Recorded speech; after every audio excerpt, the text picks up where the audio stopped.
Hello everyone, today I'm going to be talking to you about cell culture and harvesting. This presentation will cover the fundamental concept of growing cells in a lab, the necessary components, the phases of cell growth, and the crucial process of harvesting them for further use. So what exactly is cell culture? It is the process of growing cells, tissues, or even organs in an artificial environment outside of their natural setting. Think of it as creating a controlled habitat for cells. This controlled setting allows us to study how cells function, understand the mechanisms of diseases, and develop new therapies. It's foundational techniques in many scientific fields. You will find cell culture being used everywhere from drug discovery and toxicology to the cutting edge field of regenerative medicines, where we are trying to grow new tissues and organs. To successfully grow cells, we need 4 key components. First, there's the culture medium. This is the specialized liquid or solid that provides all the essential nutrients, growth factors, and hormones the cells need to survive and multiply. Next, we have the substrate. This is the surface that adherent cells or cells that stick to the surface need to attach to and grow on. This is usually a specialized flask or a petri dish. Then we use an incubator. This mechanism maintains a stable environment for the cells by controlling the temperature, humidity, and the levels of carbon dioxide. It mimics the conditions inside the body. Finally, and most critical, we must use aseptic technique. This is a setting of sterile procedures used to prevent contamination of the cell culture by bacteria, fungi, and other types of cells that could ruin our experiment. Now, the cell growth cycle. Just like any living organism, cells go through a periodically growth cells in culture. This growth shows the 4 main phases. First is the lag phase, where the cells are getting used to their new environment. There's little to no growth here. Next is the log phase or the exponential growth phase. This is where the magic happens. Cells divide rapidly and the population increases exponentially. This is the ideal time for most experiments. Then we hit the stationary phase. Growth slows down as the cells start to run out of nutrients and waste products build up.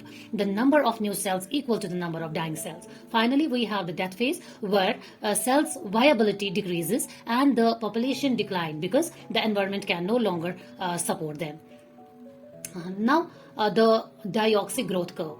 Let us talk about a more complex growth pattern called a dioxic growth curve. This happens when microbes like E. coli are given 2 different food sources to choose from, like glucose and lactose.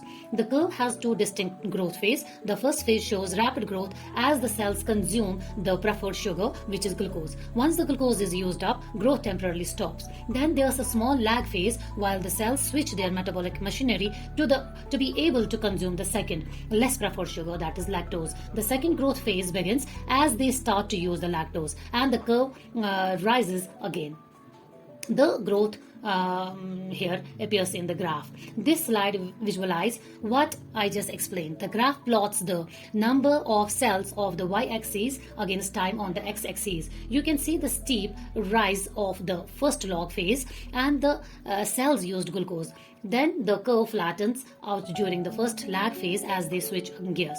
The curve raises steeply again in the second log phase and they begin to multiply using lactose. This second phase might be less steep than the first because it is a less efficient process for the cell.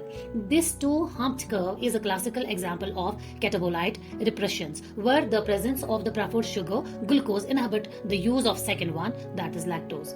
Now, cell harvesting.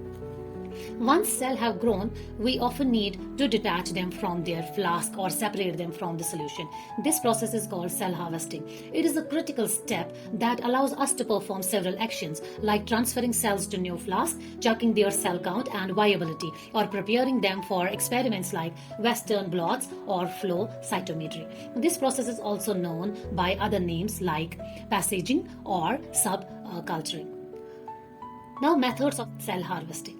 There are 2 primary methods for cell harvesting. The first is enzymatic harvesting. This method uses enzymes, which are biological catalysts, to break down the proteins that anchor the cells to the culture surface. The most common enzyme used in trypsin EDTA. Trypsin is a protease that breaks down the proteins, and EDTA helps by chelating or binding to calcium ions that are also essential for cell adhesion. We also use other enzymes like collagenase and acutase for specific cell type. Now, mechanism involved in harvesting.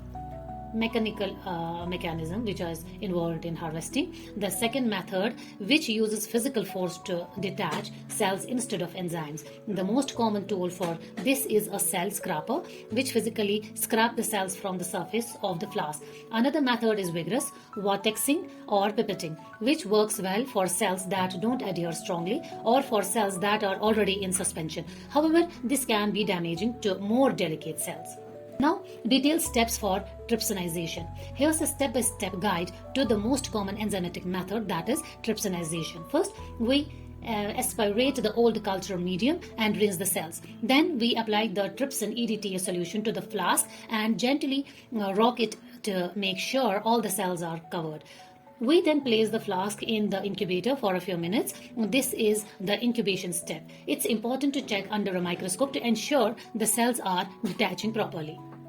After they have detached, we add fresh culture medium to inactivate the trypsin, as the serum in the medium contain inhibitors. Finally, we collect the cell suspension into a tube. Now, post-harvesting procedure. After harvesting, there are a few more steps before the cells are ready for use. First, we perform centrifugation, spinning the tubes at high speed to pellet the cells at the bottom, separating them from the old medium and the trypsin solution. Then we suspend the cell pellet in fresh, warm culture medium, which prepares them for the next step. Finally, we perform cell counting and viability checks using a hemocytometry or an automated counter and a viability stain like trypan blue to ensure we know exact how many live cells do we have. Thank you all for your attention.